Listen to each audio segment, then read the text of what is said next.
안녕하세요, 여러분. 1348년 유럽 인구의 3분의 1이 흑사병으로 죽어가던 시대. 사람들은 절망 속에서도 이야기를 나누며 희망을 찾았습니다. 오늘은 보카치오의 데카메론 두 번째 날 이야기를 들려드리겠습니다. 둘째 날의 주제는 바로 이겁니다. 불운에 빠졌다가 기지와 운명으로 다시 벗어나는 이야기. 오늘 여러분께 들려드릴 세 가지 이야기는 죽음 직전에서 기적처럼 살아난 리날도 다스티, 자존심 때문에 아내를 죽음으로 몰아넣은 베르나보 다 제노바, 그리고 4년간 9명의 남자를 거쳐 집으로 돌아간 알라티엘 공주. 특히 세 번째 이야기는 처음 읽었을 때 제가 뭐? 라고 외쳤던 이야기입니다. 마지막까지 꼭 봐주세요. 충격적인 반전이 기다리고 있습니다. 자, 시작해볼까요? 첫 번째, 리날도 다스티 이야기의 죽음 문턱에서 행운을 잡다입니다. 리날도 다스티. 젊고 부유한 상인이었습니다. 그는 볼로냐에서 사업을 마치고 집으로 돌아가던 길이었습니다. 산길을 지나던 중 신사처럼 보이는 세 명의 여행자를 만났죠. 저희도 같은 방향으로 가는데 함께 가시겠습니까? 리날도는 기뻐하며 그들과 동행했습니다. 그들은 이틀 동안 즐겁게 대화를 나눴습니다. 하지만 그들의 정체는 강도였습니다. 셋째 날 깊은 숲속에서 그들이 갑자기 태도를 바꿨습니다. 짐을 다 내놔라. 반항하면 목숨은 없다. 리날도는 순식간에 모든 것을 빼앗겼습니다. 돈주머니, 비단꾸러미, 은그릇, 심지어 애지중지하던 말까지. 강도들은 그를 거의 벌거벗은 상태로 산길에 버려두고 사라졌습니다. 설상가상으로 비가 억수같이 쏟아지기 시작했습니다. 온몸이 젖고 흙투성이가 된 리날도. 그는 얼어 죽기 직전이었습니다. 한참을 헤매다 멀리서 희미한 불빛을 발견했습니다. 카스텔 굴리엘모 케이스토 그구여모, 작은 성이었습니다. 떨리는 손으로 문을 두드렸습니다. 제발 하룻밤만 묵게 해주십시오. 그 성에는 남편을 잃은 과부 귀부인이 살고 있었습니다. 마침 그날 저녁 귀부인은 한 후작을 저녁 식사에 초대했었습니다. 따뜻한 목욕물이 준비되어 있었고 호화로운 식사가 차려져 있었죠. 하지만 후작은 급한 일로 올 수 없다는 전가를 보냈습니다. 하녀가 문 밖에서 거의 죽어가는 리날도를 발견했습니다. 부인님, 문 앞에 한 남자가 쓰러져 있습니다. 귀부인은 자비로운 마음으로 그를 받아들였습니다. 들어오게 하세요. 따뜻한 목욕과 식사를 대접하겠습니다. 리날도는 후작을 위해 준비된 따뜻한 목욕물로 몸을 씻고 돌아가신 귀부인 남편의 깨끗한 옷을 입고 호화로운 저녁 식사를 대접받았습니다. 따뜻한 불 앞에 앉은 리날도는 눈물을 흘리며 속으로 기도했습니다. 성 율리아노시여, 이 불행을 이겨낼 힘을 주소서.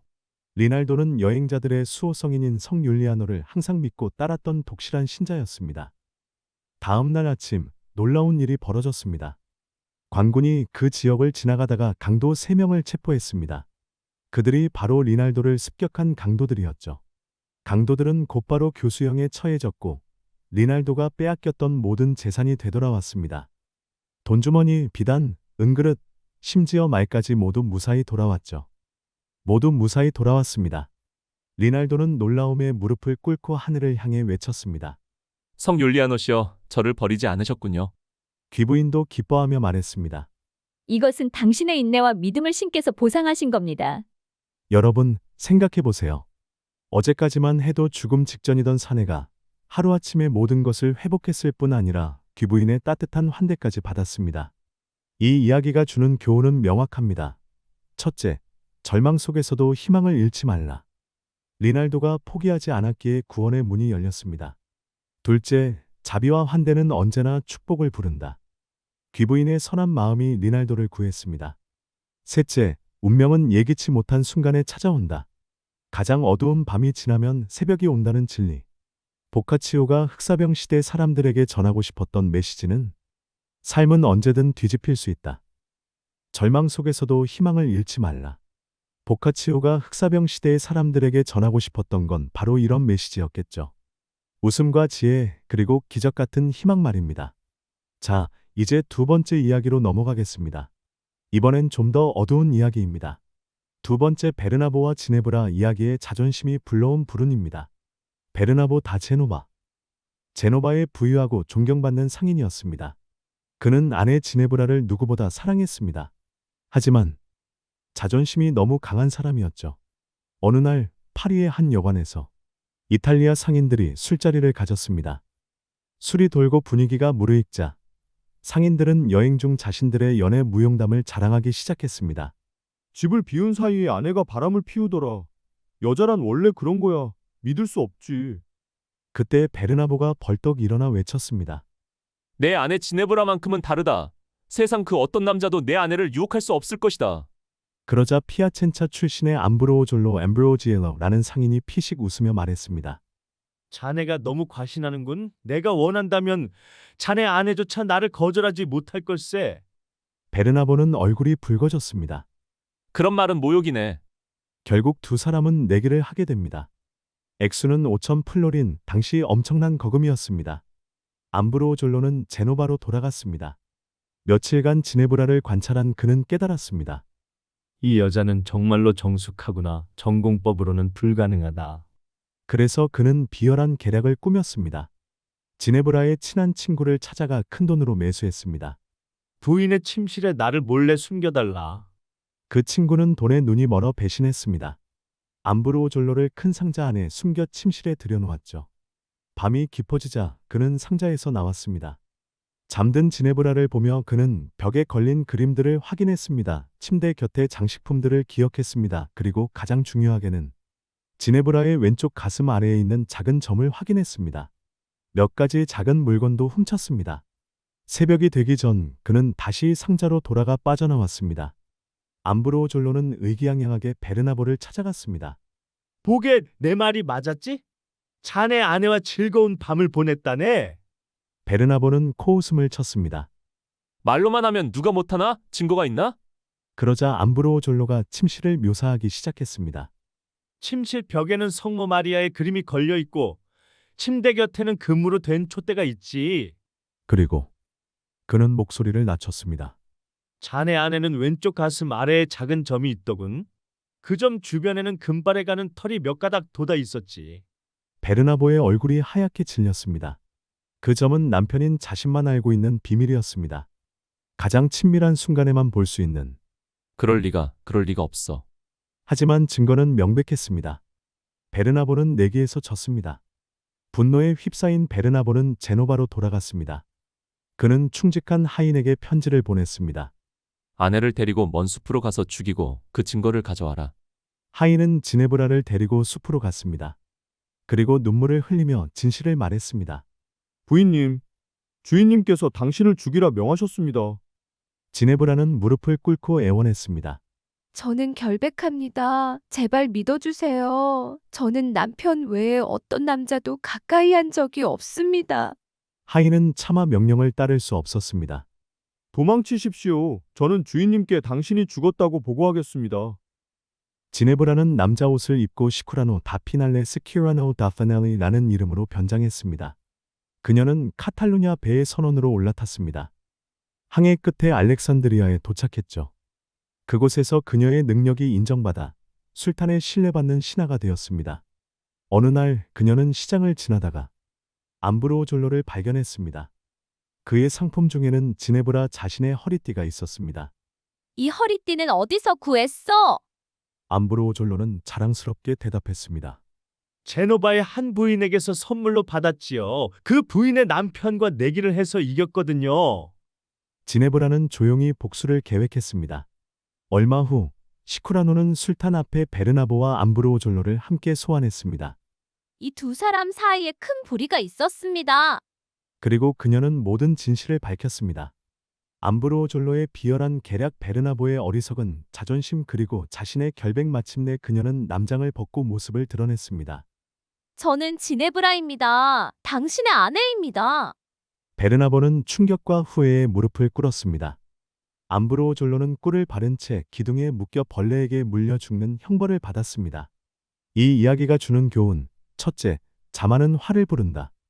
사랑하는 이를 내게의 대상으로 삼은 어리석음. 둘째, 진정한 사랑은 신뢰 위에 세워진다. 의심과 허세는 관계를 파괴합니다. 셋째, 거짓은 결국 드러나고 진실은 승리한다. 지네브라는 지혜와 용기로 자신의 결백을 증명했습니다. 보카치오는 묻습니다. 사랑하는 사람을 진정으로 존중한다는 건 무엇인가? 자, 이제 마지막 이야기입니다. 가장 충격적이고 논란 많은 이야기. 세 번째 알라티엘 공주 이야기의 9명의 남자를 거친 여정입니다. 여러분, 지금부터 들려드릴 이야기는 솔직히 제가 처음 읽었을 때 이게 14세기에 쓰인 거라고? 라고 놀랐던 이야기입니다. 제목부터 공개하죠. 바빌론 술탄의 딸이 결혼을 위해 출발했다가 4년 만에 9명의 남자를 거쳐 집으로 돌아온 이야기. 네, 여러분이 지금 생각하는 그게 맞습니다. 근데 진짜 충격은 마지막에 있습니다. 과연 무슨 일이 벌어졌을까요? 알라티엘 엘레이쇼 공주. 바빌론 술탄의 딸로 태어난 그녀는 보카치오의 표현을 빌리자면 이 세상에서 가장 아름다운 여인. 술탄 아버지는 딸을 위해 완벽한 정략 결혼을 준비합니다. 상대는 알가르베의 왕. 당시 최고의 혼담이었죠. 공주는 화려한 시녀들과 호위무사들, 그리고 엄청난 지참금을 가득 실은 배에 올랐습니다. 아버지, 잘 다녀오겠습니다. 모두가 축복했습니다. 모두가 행복한 결말을 기대했습니다. 근데 여러분, 이게 데카메론이에요. 지중해를 항해하던 배에 갑자기 거센 폭풍이 몰아쳤습니다. 돛대는 부러지고 파도는 배를 집어삼키려 했죠. 선원들의 비명소리, 배는 마요르카 해안의 암초에 부딪혀 산산조각이 났습니다. 공주는 간신히 몇 명의 시녀와 함께 해안으로 떠밀려 왔습니다. 온몸은 젖었고 지참금도 호위무사도 모두 사라졌습니다. 우리 살았어. 첫 번째 남자, 페리콘 펄킨. 해안을 지나던 한 남자가 공주를 발견합니다. 페리콘 마요르카의 부유한 귀족이었죠. 세상에 이런 아름다운 여인을. 페리콘은 공주를 자신의 저택으로 데려갔습니다. 좋은 옷을 주고 음식을 대접하고 극진히 보살폈죠. 공주는 안도했습니다. 이 사람이 날 구해줬어. 이제 아버지께 연락만 하면. 그런데 페리콘의 동생이 공주를 본 순간 형님, 저 여자는 내가 가져야 합니다. 형제는 공주를 두고 격렬하게 다퉜습니다. 그리고 그날 밤 둘 다 서로를 칼로 찌르고 죽어버렸습니다. 공주는 멍하니 서 있었습니다. 이게 무슨 일이야? 이제부터가 진짜입니다. 제가 남자 릴레이 라고 부르는 섹션이죠. 두 번째 남자, 페리콘의 하인. 페리콘의 집에 있던 하인이 공주를 데리고 도망칩니다. 주인들은 죽었으니 이 여자는 이제 내 거야. 근데 이 사람 항해 도중 해적에게 걸립니다. 공주는 다시 빼앗깁니다. 세 번째, 로도스 귀족의 왕자 해적선의 선장이 공주를 차지하려 합니다. 그런데 로도스의 왕자가 해적선을 공격해 공주를 구출합니다. 당신은 이제 안전합니다. 공주는 생각합니다. 드디어 안전한 곳인가? 근데 이 왕자, 공주와 사랑에 빠집니다. 둘은 함께 지내게 되죠. 그러던 어느 날 왕자의 정적들이 그를 암살합니다. 네 번째, 로도스의 다른 귀족 왕자의 정적 중 한 명이 공주를 차지합니다. 이제 당신은 내 것이오. 하지만 얼마 지나지 않아 그 역시 정치적 음모에 휘말려 죽습니다. 다섯 번째, 키프로스의 왕자. 키프로스의 왕자가 공주를 데려갑니다. 이 아름다운 여인을 내가 보호하겠소. 하지만 얼마 못 가 전쟁이 터지고 왕자는 전사합니다. 여섯 번째, 스미르나의 귀족. 전쟁터에서 공주를 발견한 스미르나의 귀족이 그녀를 데려갑니다. 안전하게 보호해 드리겠습니다. 그는 공주를 진심으로 사랑했습니다. 하지만 이 귀족에게는 질투심 많은 아내가 있었습니다. 아내는 공주를 독살하려 했고 공주는 또다시 도망쳐야 했습니다. 여러분, 이쯤 되면 공주가 얼마나 지쳤을지. 출발한 지 벌써 2년이 넘었습니다. 그녀는 이제 어디로 가고 있는지도 모릅니다. 아버지의 얼굴도 점점 희미해집니다. 알가르베의 왕. 그건 이미 다른 세상 이야기 같습니다. 일곱 번째와 여덟 번째, 키오스의 두 청년. 키오스 섬에 도착한 공주. 두 젊은 귀족이 동시에 그녀에게 반합니다. 저 여인은 내 거야. 아니, 내 거야. 첫 번째 남자의 상황이 다시 반복됩니다. 결국 둘 다 서로를 죽이고 공주는 또다시 홀로 남겨집니다. 아홉 번째, 아이기나의 왕. 마지막으로 아이기나 섬의 왕이 공주를 데려갑니다. 이제 나와 함께 있으면 안전할 것이오. 공주는 이제 감정도 없습니다. 웃지도 울지도 않습니다. 그냥 살아남는 것만 생각합니다. 그리고 4년이 흘렀습니다. 어느 날 아이기나의 왕이 공주에게 말합니다. 당신이 원한다면 고향으로 돌려보내 드리겠소. 공주는 눈물을 흘립니다. 정말요? 왕은 약속을 지켰습니다. 배를 준비하고 호의를 붙이고 공주를 바빌론으로 보냅니다. 공주가 궁전에 도착했을 때 술탄은 딸을 부둥켜 안고 울었습니다. 딸아, 살아 있었구나. 그리고 여기서 충격적인 반전이 시작됩니다. 신하들이 묻습니다. 공주님, 그동안 어디 계셨습니까? 공주는 차분하게 대답합니다. 폭풍으로 배가 난파되었고 저는 여러 나라를 떠돌다가 마침내 수도원에 도착했습니다. 수녀님들께서 저를 보호해 주셨고 그곳에서 4년을 안전하게 지냈습니다. 네, 완전히 거짓말입니다. 9명의 남자, 4년간의 파란만장한 여정, 모두 감춰버렸습니다. 그리고 더 놀라운 건 술탄이 믿어버렸다는 겁니다. 아니, 술탄뿐만 아니라 모든 신하들이 믿었습니다. 오, 우리 공주님은 여전히 순결하시구나. 수녀원에서 보호받았다니 정말 다행이야. 잠깐만요. 4년 동안 9명의 남자를 거쳤는데 그냥 믿어버린다고요? 네, 보카치오는 바로 이걸 보여주고 싶었던 겁니다. 여러분, 이 이야기를 읽으면서 이게 말이 되나? 싶으셨죠? 바로 그겁니다. 보카치오도 그렇게 생각했어요. 이 이야기는 단순한 스캔들이 아닙니다. 이건 14세기 중세 사회를 향한 냉소적인 풍자입니다. 보카치오가 말하고 싶었던 것, 첫째, 사람들은 진실보다 겉모습을 믿는다. 공주가 실제로 무엇을 겪었는지는 중요하지 않았습니다. 중요한 건 그녀가 공주처럼 보이는가였죠. 화려한 옷을 입고 우아하게 행동하고 그럴싸한 이야기를 하면 사람들은 의심 없이 믿어버립니다. 둘째, 여성의 순결이라는 개념이 얼마나 허구적인가. 중세 사회는 여성의 순결을 생명보다 중요하게 여겼습니다. 하지만 이 이야기는 그 모든 게 사회적 연극일 뿐이라고 말합니다.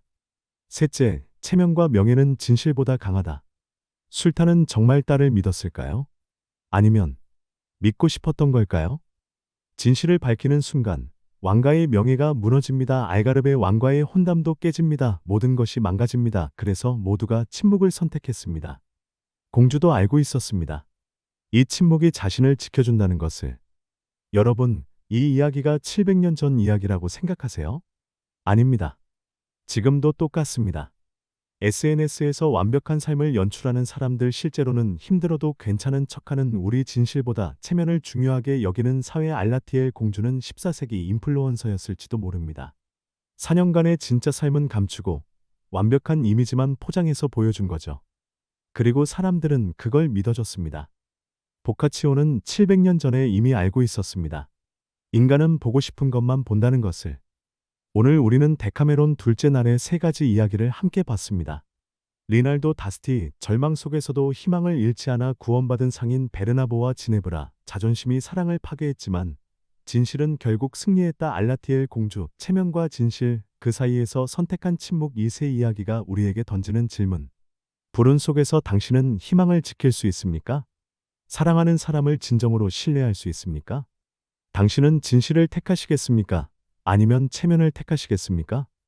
보카치오가 흑사병의 시대에 전하고 싶었던 건 단순한 오락이 아니라 인간 본성에 대한 날카로운 통찰이었고 사회에 대한 통렬한 풍자였습니다. 700년이 지났지만 이 질문들은 여전히 유효합니다.